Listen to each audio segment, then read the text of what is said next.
Hello everyone, welcome back to my channel. आज हम इस वीडियो में जानेंगे ज्येष्ठ अमावस्या कब है, ज्येष्ठ अमावस्या के धार्मिक अनुष्ठान, ज्येष्ठ अमावस्या और शनि जयंती का महत्व, शनि जन्म से जुड़ी कथा, वट सावित्री व्रत। सनातन धर्म में स्नान दान व पितरों के निर्मित तर्पण करने के लिए अमावस्या तिथि को श्रेष्ठ माना गया है। इसमें से ज्येष्ठ मास में पड़ने वाली अमावस्या तिथि का महत्व और भी बढ़ जाता है, क्योंकि इस तिथि पर शनि जयंती भी मनाई जाती है। तो चलिए जानते हैं ज्येष्ठ अमावस्या कब है। साल 2023 में ज्येष्ठ अमावस्या 19 मई शुक्रवार को मनाई जाएगी। ज्येष्ठ अमावस्या प्रारंभ हो रही है 18 मई दिन गुरुवार को 9:42 PM पर रात में प्रारंभ हो रही है और 19 मई दिन शुक्रवार को 9:22 PM यानी रात में समाप्त होगी। तो चलिए अब हम जानते हैं ज्येष्ठ अमावस्या और शनि जयंती का महत्व। पुराणों में वर्णन मिलता है कि ज्येष्ठ अमावस्या के दिन ही शनि देव का जन्म हुआ था, इसलिए ज्येष्ठ अमावस्या धार्मिक दृष्टि से काफ़ी महत्वपूर्ण मानी जाती है। शनि देव सूर्य पुत्र माने जाते हैं और वो नवग्रहों में से एक हैं। शनि के प्रकोप से बचने व उनकी कृपा पाने के लिए जातक इस दिन विशेष पूजा अर्चना करते हैं। शनि देव को दंडाधिकारी और न्याय का देवता माना जाता है। उन्हें कलयुग का न्यायाधीश भी कहा जाता है। शनि देव संसार के समस्त जीवों को उनके कर्मों के आधार पर फल प्रदान करते हैं। उनकी चलने की गति मंद होने के कारण उन्हें शनैश्चर भी कहा जाता है। अगला है ज्येष्ठ अमावस्या पर धार्मिक अनुष्ठान। तो ज्येष्ठ अमावस्या के अवसर पर स्नान दान व पिंड दान के साथ साथ शनि देव की उपासना भी की जाती है और वट सावित्री व्रत भी किया जाता है। इस दिन होने वाले धार्मिक अनुष्ठान इस प्रकार हैं। इस दिन जातक पवित्र नदी में स्नान करते हैं एवं भगवान सूर्य को अर्घ्य देकर बहते जल में तिल प्रवाहित करते हैं।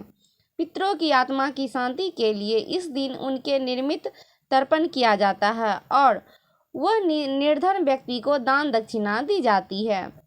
ज्येष्ठ अमावस्या के अवसर पर शनि को सरसों का तेल, काला तिल, काला वस्त्र व नीले पुष्प चढ़ाए जाते हैं। इसके अलावा इस दिन शनि चालीसा का भी पाठ किया जाता है। वट सावित्री का उपवास रखने वाली स्त्रियां इस दिन यम देवता की पूजा करती है और पति की लंबी आयु के लिए यथाशक्ति दान दक्षिणा देती है। अगला है शनि जन्म से जुड़ी कथा। शनि देव के जन्म से जुड़ी एक पौराणिक कथा के अनुसार शनि देव भगवान सूर्य व उनकी पत्नी छाया के पुत्र हैं। सूर्य का विवाह संध्या से हुआ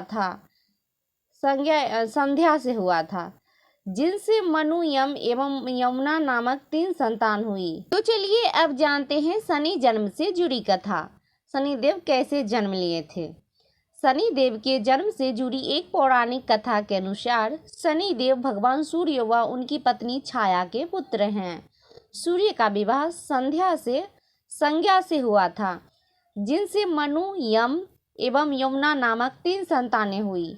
विवाह के पश्चात कुछ समय तक संज्ञा भगवान सूर्य के साथ रही, परंतु अधिक समय तक सूर्य का तेज सहन न कर पाने के कारण उन्होंने अपनी छाया को उनकी सेवा के लिए समर्पित कर दिया। इसके कुछ समय पश्चात छाया के गर्भ से शनि देव का प्रादुर्भाव हुआ। हालांकि जब सूर्य देव को ज्ञात हुआ कि छाया वास्तव में संज्ञा नहीं है, तो वे अत्यंत क्रोधित हो गए और उन्होंने शनि को अपने पुत्र के रूप में स्वीकार करने से इनकार कर दिया।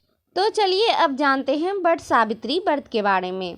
ज्येष्ठ अमावस्या पर शनि जयंती के अलावा उत्तर भारत में स्त्रियां अपने पति के दीर्घायु होने के लिए इस दिन वट सावित्री का व्रत पालन करती है। विशेष रूप से सौभाग्यवती स्त्रियां इस पर्व को मानती है। हालांकि ये व्रत कुमारी व विधवा स्त्रियां भी कर सकती है। इस दिन स्त्रियां वट अर्थात बरगद के वृक्ष की पूजा की जाती है। साथ में वट सावित्री व्रत के समय यमराज व सत्यवान सावित्री की भी पूजा करने का विधान है। मान्यता है कि ऐसा करने वाली स्त्रियां सदा सौभाग्यवती रहती है। तो भक्तों, ये तो थी ज्येष्ठ अमावस्या से जुड़ी संपूर्ण जानकारी। हमारी कामना है कि इस अवसर पर आपकी आराधना सफल हो। तो फ्रेंड्स, वीडियो अच्छी लगी है तो वीडियो को लाइक शेयर कमेंट जरूर कीजिएगा।